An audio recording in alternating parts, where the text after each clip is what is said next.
അതൃപ്തിയിൽ UDF Congress നേതാക്കൾ. ആരെയും അറിയിക്കാതെ വീര്യം കുറഞ്ഞ മദ്യത്തിന്റെ ഫയൽ നീക്കം. വീര്യം കുറഞ്ഞ മദ്യത്തിന്റെ നികുതി കുറയ്ക്കാനുള്ള UDF സർക്കാർ തീരുമാനത്തിന് മുമ്പേ മദ്യനിർമ്മാതാക്കൾക്ക് വേണ്ടി മുഖ്യമന്ത്രി VD സതീശൻ ഫയൽ നീക്കം നടത്തിയത് അതിവേഗമാണെന്നതിന്റെ തെളിവുകൾ പുറത്ത്. സർക്കാർ അധികാരത്തിലെത്തി ഒരു മാസത്തിനകം സർക്കാരിനെതിരെ ഉയർന്ന ആരോപണത്തിൽ പാർട്ടിയും സതീശനെ കൈയൊഴിഞ്ഞിരിക്കുകയാണ്. എക്സൈസ് മന്ത്രിയുമായി കൂടിയാലോചന നടത്താതിരുന്നതും മതസമുദായ സംഘടനകളും മുതിർന്ന കോൺഗ്രസ് നേതാവ് VM സുധീരനടക്കം പ്രതിഷേധം അറിയിച്ചതും മൂലം ഒറ്റപ്പെട്ടിരിക്കുകയാണ് മുഖ്യമന്ത്രി. ഇന്ന് നിയമസഭയിൽ ബജറ്റ് ചർച്ചകൾക്ക് മുഖ്യമന്ത്രി മറുപടി പറയാനിരിക്കെ തീരുമാനത്തിൽ നിന്നും പിന്നോക്കം പോകുമോ എന്ന് കണ്ടറിയണം. മദ്യവിൽപ്പനയ്ക്കായി ഒരു മാസത്തിനകം മുഖ്യമന്ത്രി നടപടികൾ പൂർത്തിയാക്കിയതായുള്ള രേഖകൾ പുറത്തു വന്നതാണ് ഇന്നലെ സർക്കാരിനെ പ്രതിരോധത്തിലാക്കിയത്. തീരുമാനം ബെക്കാഡി കമ്പനിക്കാണെന്ന് പ്രതിപക്ഷ നേതാവ് പിണറായി വിജയൻ ആരോപണം ഉന്നയിച്ചു.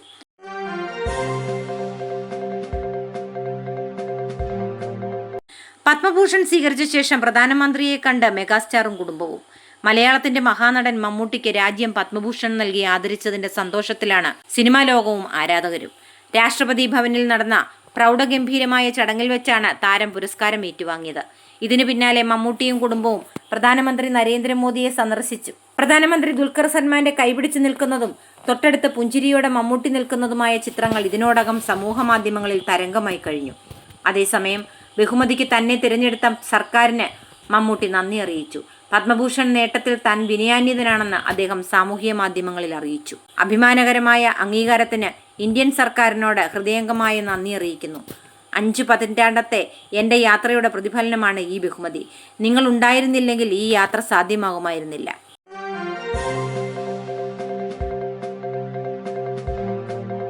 കോടികൾ വകമാറ്റിയെന്ന CAG റിപ്പോർട്ടിൽ വിശദീകരണവുമായി പിണറായി വിജയൻ.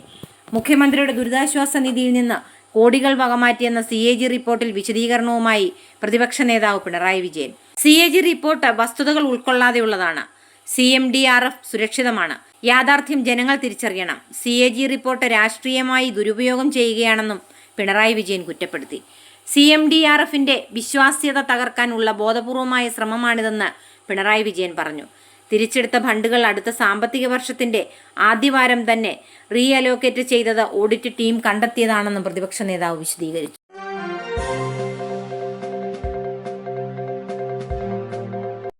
ആരോഗ്യമന്ത്രി K മുരളീധരന് മറുപടിയുമായി വീണ ജോർജ്. കേരളത്തിലെ തിരഞ്ഞെടുപ്പ് ചരിത്രത്തിൽ തോൽവിയുടെ പ്രത്യേക ചരിത്രത്തിന് ഉടമയാണ് K മുരളീധരൻ. തോൽവിയുടെ അനേകം റെക്കോർഡുകൾ മുരളീധരന് മാത്രം അവകാശപ്പെട്ടതാണെന്ന് വീണ ജോർജ് പറഞ്ഞു. സംസ്ഥാനത്ത് പകർച്ചവ്യാധി പകർന്നു പിടിക്കുന്ന സാഹചര്യത്തിൽ സർക്കാരിനെയും ആരോഗ്യവകുപ്പിനെയും രൂക്ഷമായി വിമർശിച്ചുകൊണ്ടായിരുന്നു വീണ ജോർജ് ഫേസ്ബുക്കിൽ കുറിച്ചത്. എന്നാൽ ഇതിന് മന്ത്രി K മുരളീധരൻ മറുപടിയും നൽകുകയുണ്ടായി. ജനം വീട്ടിലിരുത്തിയവരോട് ആര് മറുപടി പറയാൻ, പോയി പണി നോക്കട്ടെ എന്നാണ് മാധ്യമപ്രവർത്തകർ വിഷയവുമായി ബന്ധപ്പെട്ട് ചോദിച്ചപ്പോൾ മന്ത്രി മറുപടി നൽകിയത്.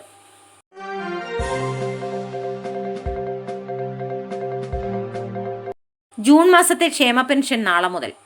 ഇത് സംബന്ധിച്ച് ഉത്തരവ് പുറത്തിറങ്ങി. വിവിധ ക്ഷേമനിധി ബോർഡുകളിലെ പെൻഷനും നാളെ മുതൽ നൽകും. 1080 കോടി രൂപ അനുവദിച്ചാണ് ധനവകുപ്പ് ഉത്തരവ് പുറത്തിറക്കിയത്. കർഷക തൊഴിലാളി പെൻഷൻ, ഇന്ദിരാഗാന്ധി ദേശീയ വാർദ്ധക്യകാല പെൻഷൻ, ഭിന്നശേഷി പെൻഷൻ, അവിവാഹിതകൾക്കുള്ള പെൻഷൻ, വിധവ പെൻഷൻ എന്നിവ കൈപ്പറ്റുന്ന ലക്ഷക്കണക്കിന് ഗുണഭോക്താക്കളുടെ കൈകളിലേക്ക് തുക എത്രയും വേഗം എത്തിക്കാനാണ് സർക്കാർ ലക്ഷ്യമിടുന്നതെന്ന് ഉത്തരവിൽ പറയുന്നു. അതേസമയം സാമൂഹ്യക്ഷേമ പെൻഷൻ 3000 രൂപയായി വർദ്ധിപ്പിക്കുന്നതിൽ കാലതാമസം ഉണ്ടാവില്ലെന്ന് മുഖ്യമന്ത്രി VD സതീശൻ നിയമസഭയെ അറിയിച്ചു. ജനങ്ങളോട് നൽകിയ വാഗ്ദാനം എത്രയും പെട്ടെന്ന് തന്നെ പാലിക്കുമെന്നും മുടങ്ങാതെ പെൻഷൻ നൽകാൻ എല്ലാ നടപടിയും സ്വീകരിക്കുമെന്നും മുഖ്യമന്ത്രി പറഞ്ഞു. ബജറ്റ് അവതരണത്തിന്മേലുള്ള പൊതുചർച്ചയിൽ നിയമസഭയിലെ ചോദ്യോത്തരവേളയിൽ സംസാരിക്കുകയായിരുന്നു അദ്ദേഹം.